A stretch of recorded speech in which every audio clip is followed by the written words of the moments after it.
अस्सलाम वालेकुम। आज हम लोगों ने क्या काम करना है।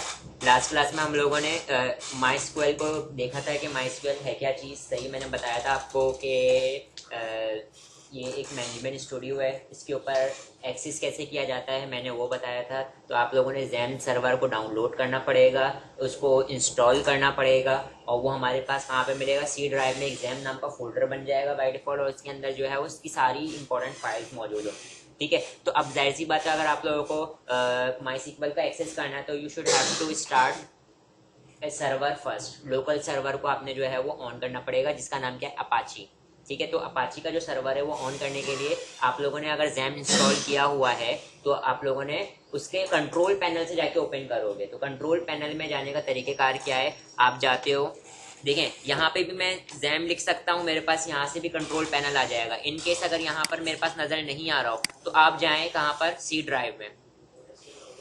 सी ड्राइव में जाओ, सी ड्राइव में जाने के बाद यहाँ पर करना पड़ेगा, इंस्टॉल भी करना पड़ेगा। लास्ट वीडियो में मैंने बताया था ना आप लोगों को। ठीक है, यहाँ पे सबसे आखिरी में आ जाए, अगर जैम को डाउनलोड कर लो या इंस्टॉल कर लो तो आपको ये चार चीजें प्रोवाइड करता है। पहला आप लोगों को क्या प्रोवाइड करता है, क्रॉस प्लेटफॉर्म, किसी भी प्लेटफॉर्म पे ये वर्किंग परफॉर्म करेगा। फिर अपाची प्रोवाइड करता है, माई सिक्वल प्रोवाइड करता है, पर्ल एक लैंग्वेज है उसकी जितनी भी लाइब्रेरीज है वो प्रोवाइड करता है और पीएचपी की जितनी भी लाइब्रेरीज है वो प्रोवाइड करता है। तो आपने इस पैकेज को इंस्टॉल कर लेना अपने सिस्टम के अंदर। तो मैंने इंस्टॉल किया हुआ है। सी ड्राइव में आने के बाद जैम नाम का जो फोल्डर है उसमें आऊंगा और ये मेरे पास सबसे आखिरी में आ जाता हूँ नीचे। तो मेरे पास क्या नजर आ रहा है, जैम कंट्रोल एक्जी, मतलब कंट्रोल पैनल। इस पर मैं क्लिक करता हूँ और मेरे पास जैम का कंट्रोल पैनल ओपन हो जाएगा। मैं यहाँ से भी ओपन कर सकता हूँ और स्टार्ट प्रोग्राम से भी मैं इसको स्टार्ट कर सकता था। ठीक है, तो ये मेरे पास इसका कंट्रोल पैनल आ गया। ठीक है, इसके कंट्रोल पैनल में मैंने अगर माई सिक्वल को एक्सेस करना है तो मैंने माई सिक्वल को स्टार्ट करना पड़ेगा। और जाहिर सी बात है, माई सिक्वल को स्टार्ट करने से पहले हम लोगों ने सर्वर को स्टार्ट करना होता है। सर्वर को और माई सिक्वल को दोनों को स्टार्ट कर लूंगा। ठीक है, मैं यहाँ पे एडमिन पे क्लिक करूंगा तो इसके मैं डैशबोर्ड के ऊपर चला जाऊंगा, किसके, जैम के मैं डैशबोर्ड पे चला जाऊंगा। लेकिन अगर मैं फॉर एग्जाम्पल कभी कभार ये होता है कि हमारे पास ये एडमिन के ऊपर क्लिक करने पे हम डैशबोर्ड पे नहीं भी जा रहे होते, तो आपने यहाँ से पोर्ट नंबर नोट करना है। पोर्ट नंबर क्या है मेरे पास, अगर मैंने देखो सर्वर को एक्सेस करना है तो सर्वर की पोर्ट नंबर क्या है, 80। और यहाँ से मैं क्या करता हूँ, ब्राउजर पर आ जाता हूँ। ब्राउजर पर आने के बाद मैं क्या करता हूँ, लोकल होस्ट, ठीक है, और पोर्ट नंबर लिख देता हूँ 80, कॉलन डाल के 80 लिखा, स्लैश, और मैंने क्या लिख दिया, PHP माई एडमिन। PHP माई एडमिन जो है वो क्या चीज है आपके पास, ये मेरे पास, इसको लिखूंगा तो मेरे पास क्या एक्सेस हो जाएगा, हमारा माई सिक्वल जो हमारा मैनेजमेंट स्टूडियो है वो ओपन हो जाएगा। ठीक है, मैं इस पर क्लिक कर देता हूँ और मेरे पास क्या आ जाएगा, माई सिक्वल ओपन हो जाएगा। ठीक है, मैंने लास्ट वीडियो में वैसे इसको बताया था, मैंने दोबारा रिपीट कर दिया। इसको एक तरीके कार ये था ओपन करने का और दूसरा तरीके कार भी बता देता हूँ। ठीक है, अगर मेरे पास वो ना चल रहा हो, एडमिन वाला बटन कभी कभार वर्क भी नहीं करता, तो मैं इस तरीके से इसको ओपन कर सकता हूँ। ठीक है, मैं एडमिन वाले बटन से भी बता देता हूँ। देखिए माई सिक्वल ओपन होकर आ गया।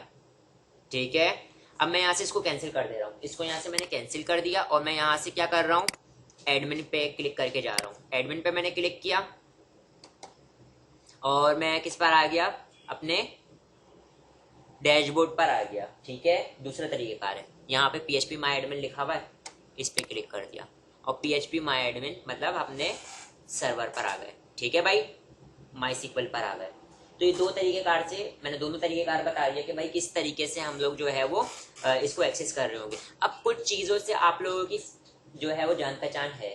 ठीक है, अब मैं आप लोगों को वो चीज़ें बताता हूँ। सबसे पहले ये देखें, साइड में आपको नजर आ रहा है, ये आपने SQL सर्वर पढ़कर आ रहे हो ना, तो इसके अंदर आपके जितने भी डेटाबेसेस होते थे वो सारे के सारे साइड में मौजूद होते थे, सबके नाम लिखे हुए नजर आ रहे होते थे। ऐसे ही था, हाँ ऐसे ही होता था। अगर मैं किसी डेटाबेस को एक्सपेंड करता हूँ, फॉर एग्जांपल इसको एक्सपेंड करता हूँ, उसके अंदर कितने टेबल्स हैं, सारे टेबल्स नजर आ रहे हैं। इसके अंदर कितने टेबल है, बैच, स्टूडेंट और टीचर।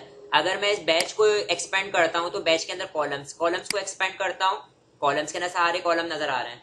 ठीक है, और उनकी डाटा टाइप भी आगे लिखी हुई है, कैसे डाटा टाइप है। सही है, तो ये हमारे पास साइड में क्या नजर आ रहा है, जितने भी डेटाबेसेस हैं वो सारे नजर आ रहे हैं। सही है, अगर मैं किसी को यहाँ पे लिख के सर्च करना चाहता हूँ तो मैं यहाँ पे लिख के सर्च भी कर सकता हूँ। ठीक है, बात क्लियर है। अगर मैंने अपने ये लेफ्ट साइड को रिफ्रेश करना चाहता हूँ तो ये रिफ्रेश भी कर सकता हूँ। ठीक है, अब मैं यहाँ पर आता हूँ, अगर ये मेरे पास नजर नहीं आ रहा, अगर इस तरीके का हुआ हुआ है तो आप ये देखें यहाँ पे एक एरो बना हुआ होगा, उस पर क्लिक करूंगा ये ओपन हो जाएगा, इस पर क्लिक करूंगा ये चला जाएगा। सही है। अभी मेरे पास बाय डिफॉल्ट यहाँ पे क्या सिलेक्ट हुआ हुआ है, देखें यहाँ पे मेरे पास सर्वर से जो भी चीज रिसेंटली हमारे पास सिलेक्ट हुई हुई होती है वो यहाँ पे लिखा हुआ नजर आ रहा होता है कि अभी क्या सिलेक्ट हुआ हुआ है। अभी हमारे पास क्या सिलेक्ट हुआ हुआ है, सर्वर सिलेक्ट हुआ हुआ है, कोई डेटाबेस सिलेक्ट नहीं हुआ हुआ है। यहाँ पे देखो सर्वर सिलेक्ट हुआ हुआ है, ठीक है। और जो यहाँ पे चीज सिलेक्ट हुई हुई होती है ना, ये जो ये वाली लाइन है, उसके अकॉर्डिंग यहाँ की जो नेविगेशन बार है ये इसके अकॉर्डिंग चेंज होती रहती है। ये बात देखो, ये देखने में थोड़ा जो है कॉम्प्लेक्स है देखने में सिर्फ, लेकिन ये मैं आपको बता दूं ये सिर्फ देखने में कॉम्प्लेक्स है, अगर आप लोगों ने इसका पूरा स्ट्रक्चर एक बार समझ लिया तो ये इतना मुश्किल नहीं है। सही है। मैंने पहले बताया आपको ये साइट में क्या होते हैं, सारे डेटाबेसेस नजर आ रहे होते हैं। फिर उसके बाद मैंने बताया जो भी चीज करंटली सिलेक्ट हुई है ना वो यहाँ पर लिखी हुई नजर आ रही होगी। जो लास्ट वाली चीज होगी, अभी देखो जो भी चीज सिलेक्ट होती जाएगी आगे इस तरीके से इसका ब्रेड क्रम, जो ब्रेड क्रम कहलाता है ना, ब्रेड क्रम बढ़ता चला जाएगा। तो जो भी चीज लास्ट होगी इसका मतलब वो चीज सिलेक्ट हुई है। तो जो चीज सिलेक्ट हुई है उसके अकॉर्डिंग हमारी नेविगेशन नजर आ रही है। तो यहाँ पे देखो सर्वर है, तो यहाँ पे मेरे पास जितने भी डेटाबेसेस हैं सारे डेटाबेसेस यहाँ पे नजर आ रहे होंगे। और यहाँ पे हमारे पास और भी बहुत सारे, इसको एक्सपोर्ट कर सकता हूँ, इम्पोर्ट कर सकता हूँ, ये सारी चीजें हमारे पास ऑप्शन आ रहे हैं। ठीक है। फिलहाल इसके अंदर मैं आप लोगों को बता देता हूँ दो इम्पोर्टेंट हमारे पास क्या है, दो इम्पोर्टेंट खिड़कियां हैं या दो इम्पोर्टेंट नेविगेशन है। पहला है डेटाबेसेस, दूसरा है एसक्यूएल। ठीक है। अगर मैं डेटाबेसेस पे क्लिक करता हूँ, ये सिर्फ और सिर्फ आपको सर्वर में मिलेगा, डेटाबेसेस वाला ऑप्शन सिर्फ सर्वर में मिलेगा। मैंने आपको यही बात कही ना कि जो चीज ऊपर मेरे पास सिलेक्ट हुई होगी उसके अकॉर्डिंग मेरे पास नीचे की नेविगेशन चेंज होती रहेगी। तो मैं अगर डेटाबेसेस पे क्लिक करता हूँ तो मेरे पास जितने भी डेटाबेसेस है सारे के सारे यहाँ पे मेरे पास नजर आ रहे हैं, नजर आ रहे हैं। ठीक है। अगर मैं चेक ऑल करके कुछ एक्शन परफॉर्म करना चाह रहा हूँ, सबको ड्रॉप करना चाह रहा हूँ, सबको ड्रॉप कर सकता हूँ। ठीक है। अगर मैं इंडिविजुअल को किसी को ड्रॉप करना चाहता हूँ ड्रॉप कर सकता हूँ। ठीक है। बात क्लियर है, ये काम कर सकता हूँ। अगर मैंने यहाँ पे किसी को सर्च करना है तो मैं यहाँ पे इसको सर्च भी कर सकता हूँ। देखो एजेक्स आ गया, डेटाबेसेस को यहां से भी मैं देख सकता हूँ, यहां से भी देख सकता हूँ। ठीक है। अब यहाँ पर आपके पास कुछ ऑप्शन लिखे हुए नजर आ रहे हैं। देखें मैं डेटाबेस स्टार्ट तो कर रहा हूँ, लेकिन मैं आपको बताता हूँ माई सीक्वल हमारे पास एक और फिजिबिलिटी प्रोवाइड कर रहा होता है। ठीक है। माई सीक्वल हमारे पास क्या कर रहा होता है, एक फिजिबिलिटी प्रोवाइड कर रहा होता है। वो कौन सी फिजिबिलिटी है कि मैं यहाँ पर क्या कर सकता हूँ, क्यूरी के थ्रू, हम लोग एसक्यूएल में क्यूरी हम लोग क्या लिखते थे, क्यूरी के थ्रू हम लोग काम क्या करते थे, डेटाबेस बनाना है तो हम लोग क्यूरी लिखेंगे, ज्यादातर हम लोग क्यूरी यूज करते थे। ठीक है। वहां पे भी डायरेक्ट काम कर सकते थे, लेकिन हम लोगों ने बेस्ट प्रैक्टिस क्या थी, हम लोग क्या यूज कर रहे हो कि हम लोग क्यूरी के थ्रू काम करें। यहाँ पे भी हम क्या कर सकते हैं, क्यूरी की मदद से भी काम कर सकते हैं, और अगर मैं डायरेक्ट स्ट्रक्चर से बनाना चाहूँ तो स्ट्रक्चर से भी बना सकता हूँ। देखो दो तरीके से हम अपनी कोडिंग कर सकते हैं डेटाबेस की। पहला तरीकेकार क्या है, मैं स्ट्रक्चर के थ्रू कर सकता हूँ, दूसरा तरीकेकार क्या है, मैं क्यूरी के थ्रू कर सकता हूँ। ठीक है। तो यहां से अगर मैं डेटाबेस का नाम लिखता हूँ क्रिएट कर दूंगा तो इसका मतलब क्या हो जाएगा, वो स्ट्रक्चर से कहलाएगा, क्योंकि मैं क्यूरी नहीं लिख रहा। मैं यहाँ पे आता हूँ, यहाँ पर आने के बाद मैं लिखता हूँ zen और मैंने क्रिएट कर दिया तो डेटाबेस क्रिएट हो गया। आप देख सकते हैं, देखें जैसी डेटाबेस क्रिएट हुआ यहाँ पे सिलेक्ट भी हो गया। और नीचे की नेविगेशन देखें, आपको कुछ नेविगेशन चेंज नजर आ रही है, चेंज नजर आ रही है। क्यों, क्योंकि अभी यहाँ पे क्या सिलेक्ट हुआ हुआ है, डेटाबेस। अगर मैं इस पे क्लिक करता हूँ तो अब देखो इधर यहाँ पर वो नेविगेशन चेंज हो गई। ठीक है। मैं डेटाबेसेस पे क्लिक करता हूँ, यहाँ पे देखें zen नाम का एक डेटाबेस बिल्कुल लास्ट में बन गया होगा, बना हुआ है एक डेटाबेस। हाँ भाई डेटाबेस बन गया है। अब इसके अंदर अभी अगर मैं zen को एक्सपेंड करूँ तो इसके अंदर कुछ भी मौजूद नहीं है, क्योंकि अभी इसके अंदर कुछ भी नहीं है तो कुछ भी नहीं होगा ना, जाहिर सी बात है, क्योंकि अभी मैंने डेटाबेस बनाया। ये मैंने किसके थ्रू बनाया है, ये मैंने किसके थ्रू बनाया है, ये मैंने स्ट्रक्चर के थ्रू बनाया है, स्ट्रक्चर के थ्रू बनाया है, जिसमें हमें कोडिंग करनी नहीं पड़ती। यही काम मैं किसके थ्रू भी कर सकता था, कोडिंग के थ्रू भी कर सकता था। कोडिंग के थ्रू करूंगा तो यहाँ पे एसक्यूएल लिखा हुआ नजर आ रहा है और उसके साथ एक पर्चा जात बना हुआ है सैम्बल में, इसका मतलब मैं यहाँ पे कोडिंग कर रहा हूँ। मैं इस पे क्लिक करता हूँ और अब मेरे पास एक इंटरफेस ओपन होकर आ गया। ठीक है। यहाँ पर मैं क्या कर सकता हूँ, क्यूरी लिखूंगा और गो कर दूंगा। गो पे क्लिक करूंगा तो मेरे पास क्या हो जाएगा, वो क्यूरी एग्जीक्यूट हो जाएगी। बात क्लियर है। लेकिन एक वक्त में मैं एक ही क्यूरी चला सकता हूँ। यहाँ पर मैं एक वक्त में एक ही क्यूरी चला सकता हूँ, एक से ज्यादा क्यूरीज नहीं चला सकता। जैसे एसक्यूएल में हम लोग एक से ज्यादा क्यूरीज क्या कर लेते थे, चला लेते थे ना, यहाँ पे हम एक ही क्यूरी चला सकते हैं। ठीक है, मैं यहाँ पर आता हूँ, लिखता हूँ क्रिएट, और देखो ये मेरे पास इंटेलिजेंस भी प्रोवाइड कर रहा है, क्रिएट डेटाबेस, और डेटाबेस का नाम क्या रख रहा हूं मैं, हसन। ठीक है, हसन नाम का डेटाबेस मैंने बना लिया, और मैं इसको क्या करूंगा, देखें गो कर दिया। अगर मैं चाह रहा हूं कि ऊपर ये क्यूरी का बॉक्स जो है, देखो जब मैं जैसे गो करूंगा ना, ये वाला क्यूरी का बॉक्स गायब हो जाएगा। मैं चाह रहा हूं क्यूरी का बॉक्स मौजूद रहे, तो यहां से मैंने क्या करना है, रिटर्न क्यूरी बॉक्स। तो ये जहां मैंने लिखा है ना, ये क्यूरी बॉक्स कहलाता है। क्या कहलाता है ये? अगर मैं चाह रहा हूं कि मेरी क्यूरी रन हो जाए लेकिन क्यूरी बॉक्स गायब ना हो, तो मैंने इसके ऊपर क्या कर देना है, टिक कर देना है। टिक कर दिया तो अब ये गायब नहीं होगा, और मैं क्या कर देता हूं, गो कर देता हूं। तो अब आप देख सकते हैं क्या हो गया, माई सिक्वल रिटर्न एंड एम्प्टी, मतलब सक्सेसफुली एग्जीक्यूट हो चुकी है। ठीक है, बात क्लियर है। लेकिन अभी ऊपर मेरे पास डेटाबेस सिलेक्ट नहीं हुआ, सही है। तो अब अगर मैंने सिलेक्ट करना है तो मैंने क्या यूज करना पड़ेगा, ये देखिए मैं यहाँ पर आता हूँ, और यहाँ पर आने के बाद जो मैंने अभी बनाया था, हसन नाम का डेटाबेस बनाया था, मैं उस पर क्लिक कर देता हूँ। कहाँ गया हसन, मैंने डिलीट तो नहीं किया ना, बनाया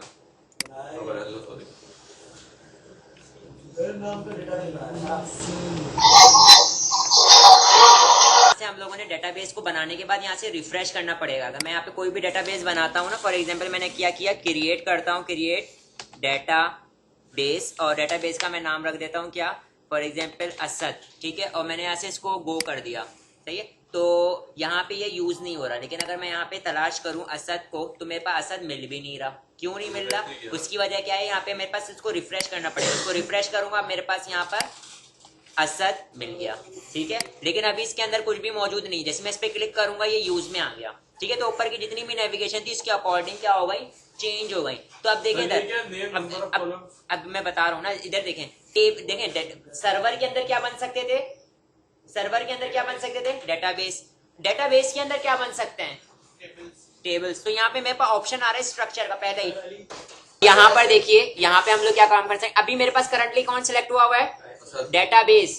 कौन सिलेक्ट हुआ हुआ है, डेटाबेस। तो इस डेटाबेस के अंदर मैं क्या क्या काम कर सकता हूँ, उसके लिहाज से मेरे पास क्या हो गई है, नेविगेशन क्या हो गई है, क्या कहते हैं, चेंज हो गई है। ठीक है, अब यहाँ पे स्ट्रक्चर है, क्यूरी के ऊपर मैं स्ट्रक्चर के, देखो एक टेबल के, एक डेटाबेस के अंदर हम क्या बना सकते हैं, टेबल बना सकते हैं। अभी मेरे पास यहाँ पे क्या है, जितने भी टेबल बने होते सारे लिस्ट डाउन हुए होते। अभी कोई भी टेबल नहीं बना हुआ, तो यहाँ पे मैं टेबल बना सकता हूँ। उस टेबल में कितने कॉलम होंगे, जैसे ही मैं यहाँ पर लिखता हूँ, और उसके बाद मैं लिखने के बाद मैं गो कर देता हूँ, तो एक टेबल बन जाएगा। टेबल बनाना भी हमारा मकसद नहीं है, मैं अभी आपको क्या बता रहा हूँ कि किस तरीके से काम करना है। अगर मैं यहाँ पे इस पे आ जाता हूँ, क्या फॉर एग्जाम्पल मैं एसक्यूएल पर आता हूँ, ठीक है, तो यहाँ पे मैं क्यूरी लिख सकता हूँ, सही है। तो मेरे पास यहाँ पे क्यूरी का बॉक्स है ये, ठीक है। फिर उसके बाद हम लोग यहाँ पे क्या काम कर सकते हैं, जो भी क्यूरी लिखना है वो मैं क्यूरी लिख सकता हूँ यहाँ पे, ठीक है। और यहाँ पे मैं स्ट्रक्चर के थ्रू टेबल बना सकता हूँ, ठीक है।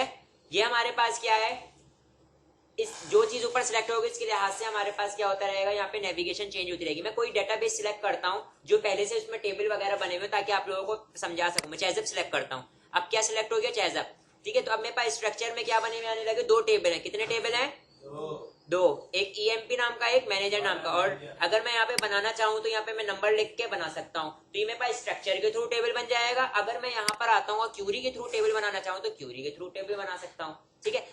इसके अलावा अगर मैं किसी टेबल पे क्लिक कर देता हूँ, फॉर एग्जांपल मैं ईएमपी पे क्लिक कर देता हूँ, तो अब देखें इधर क्या सिलेक्ट हुआ हुआ है, यहाँ पे अब क्या सिलेक्ट हुआ हुआ है, टेबल। अब यहाँ पे जितनी भी चीजें किसके लिहाज से चेंज हो गई, टेबल के लिहाज से चेंज हो गई हैं, ठीक है। टेबल में जितना भी रिकॉर्ड है ब्राउज में लिखा हुआ आ रहा होगा, कितना रिकॉर्ड है, एक ही रिकॉर्ड मौजूद है, ठीक है। अगर जितने भी रिकॉर्ड होते सारे यहाँ पे आ रहे हैं। तो स्ट्रक्चर पे जाता हूँ, तो स्ट्रक्चर में जाके देखें इधर, उसके अंदर जितने कॉलम है, ये कितने कॉलम है, 1 2 3 4, उसका स्ट्रक्चर है। अभी मैं स्ट्रक्चर की बात करूंगा तो ये स्ट्रक्चर नजर आ रहा है। एसक्यूएल पे जाता हूं, तो एसक्यूएल में जाने के बाद देखा, क्योंकि टेबल सिलेक्ट हुआ है, तो टेबल में क्या क्या काम हो सकता है, सिलेक्ट, इंसर्ट, अपडेट, डिलीट, ये सारे काम कहां पर हो सकते हैं, टेबल के अंदर हो सकते हैं। तो उसके लिहाज से एसक्यूएल वाली जो चीज थी वो चेंज हो गई, ठीक है, तो जो चीज ऊपर सिलेक्ट हुई भी होगी उसके लिहाज से मेरे पास यहाँ पे सारी नेविगेशन चेंज होती रहेंगी। ठीक है, ये बात क्लियर है। मैं दोबारा अगेन डेटाबेस पर आ जाता हूँ। किस पर आ जाता हूँ? डेटाबेस पर आ जाता हूँ। तो मेरे पास अब देखें डेटाबेस के लिहाज से चेंज हो गई। अगर आप लोगों ने देखना है डेटाबेस की डायग्राम देखनी है कि कितने टेबल बने हुए हैं, क्या बने हुए हैं, तो ये देखें डिजाइनर पे जाता हूं मैं। कहां पर? देखो डेटाबेस, डेटाबेस के ना डिजाइनर, डिजाइनर पे मैं क्लिक करता हूं तो मेरे पास क्या आ गया? मेरे पास टेबल बने हुए नजर आ गए कि कितने टेबल बने हुए हैं। ठीक है, diagram ERD entity relationship diagram यहां से नजर आ सकती है। ठीक है भाई, तो ये हमारे पास क्या था कि माई सीक्वल का इंट्रोडक्शन था। ये माई सीक्वल ओपन कैसे होगा इससे पहले वाली वीडियो में बताया था, और अब मैंने माई सीक्वल का मैंने आप लोगों को इंट्रोडक्शन दे दिया कि नेविगेशन के लिहाज से चेंज होता रहेगा। अब मैंने स्क्रिप्ट वगैरह जनरेट करनी है वो भी मैं यहाँ से कर सकता हूँ। ठीक है, किस तरीके से जनरेट होगी वो मैं बताऊंगा। ठीक है, यहीं पे बता देता हूँ स्क्रिप्ट जनरेट करने का, क्योंकि आप लोगों को पता तो है स्क्रिप्ट जनरेट कैसे होगी। तो यहाँ पर देखें इधर एक्सपोर्ट, एक्सपोर्ट पे क्लिक करता हूं। किस फॉर्मेट में चाहिए आपको? XML के फॉर्मेट में चाहिए? किस फॉर्मेट में चाहिए? SQL के फॉर्मेट में चाहिए? SQL का फॉर्मेट। और यहां पर मैं क्या कर देता हूं? ओके कर देता हूं, गो कर देता हूं। तो मेरे पास क्या हो जाएगा? डाउनलोड होगा SQL का चेजअप। सही है भाई। और ये मैं क्या कर सकता हूं? किसी को भी सेंड कर सकता हूं। ठीक है, बात क्लियर है? ये और देखो एक्सपोर्ट से क्या होगा? स्क्रिप्ट जनरेट हो जाएगी। और इंपोर्ट से क्या होगा? देखिए मैं यहाँ पर आता हूँ, चेजअप को ड्रॉप कर देता हूँ, चेजअप को मैं ड्रॉप कर देता हूँ। तो किस तरीके से? पहले मैंने यहाँ पर आना पड़ेगा सर्वर पर। सर्वर पर आने के बाद डेटाबेसेस, डेटाबेसेस के अंदर मैं क्या काम करता हूँ? चेजअप, सॉरी डेटाबेसेस, और डेटाबेसेस के अंदर मैं क्या करता हूँ? चेजअप पे टिक करता हूँ और नीचे आके मैं इसको क्या कर देता हूँ? ड्रॉप कर देता हूँ। ठीक है, ड्रॉप हो गया मतलब रिमूव हो गया। सही है। अब मैंने यहाँ पे क्या करना पड़ेगा? पे हम लोगों ने ये करना है कि देखें जो मैंने यहाँ पे डाउनलोड कर लिया ना, इधर देखें ये मेरे पास क्या हुई हुई है, मैंने स्क्रिप्ट जनरेट कर ली थी। अगर मैंने इंपोर्ट करवाना है तो देखो एक्सपोर्ट से क्या होगा? इसका डेटाबेस का बैकअप आ जाएगा। इंपोर्ट पर आते हैं। इंपोर्ट पर आने के बाद यहाँ से मैंने क्या काम करना है? यहाँ से चूज करना है फाइल को। ठीक है, फाइल को चूज करना है। मेरे पास कहाँ पड़ी हुई है ये? भेजने के लिए ना। हाँ, तो मेरे पास ये कहाँ पड़ी हुई है? ई ड्राइव में। कोई भी फाइल भेज दे। अरे नहीं, चेजअप नाम का था ना, चेजअप SQL। ठीक है, और यहाँ से मैं ओपन कर लेता हूँ। ओपन कर लिया। ओपन करने के बाद मैंने यहाँ पे क्या काम करना है? गो कर देना है। अब देखें इधर ये मेरे पास क्या हो गया? एक एरर आया।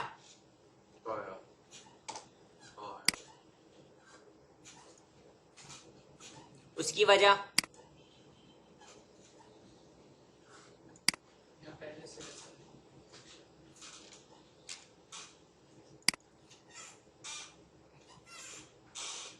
यहाँ पर पहले से मैंने चेजअप नाम का क्या बनाना पड़ेगा? देखो इधर SQL हमारे पास MySQL में क्या होता है कि जिस नाम का मैं क्या करना चाह रहा हूँ, बैकअप लेना चाह रहा हूँ ना, उस फाइल का नाम मैंने यहाँ पे पहले डेटाबेस बनाना पड़ेगा। ठीक है, तो यहाँ पर मैं आता हूँ और डेटाबेस बना लेता हूँ। किस नाम का? चेजअप नाम का। ठीक है, तो मेरे पास क्या बन गया? डेटाबेस बन गया। क्रिएट किया, मेरे पास डेटाबेस बन गया। और यहाँ पे मैं इसको रिफ्रेश कर लेता हूँ। ये देखिए इधर चेजअप नाम का आ गया डेटाबेस, लेकिन अभी इसके अंदर खाली है, कुछ भी नहीं है। तो मैं क्या करूंगा? इंपोर्ट करवाऊंगा इसके अंदर। अब मैं देखो चेजअप में आने के बाद मैं क्या करता हूँ? इंपोर्ट करता हूँ। इंपोर्ट करने के बाद चूज वाली फाइल में गया और यहाँ पर मैं क्या सिलेक्ट कर लेता हूँ? चेजअप SQL। ओपन किया और अब मैं यहाँ पे इसको क्या कर दूंगा? गो कर दूंगा। और ये मेरे पास क्या हो गया? अभी रन हो रहा है। हाँ भाई रन हो गया। सही है, इसके अंदर सारे टेबल आ गए। ठीक है बेटा, तो ये मेरे पास क्या था?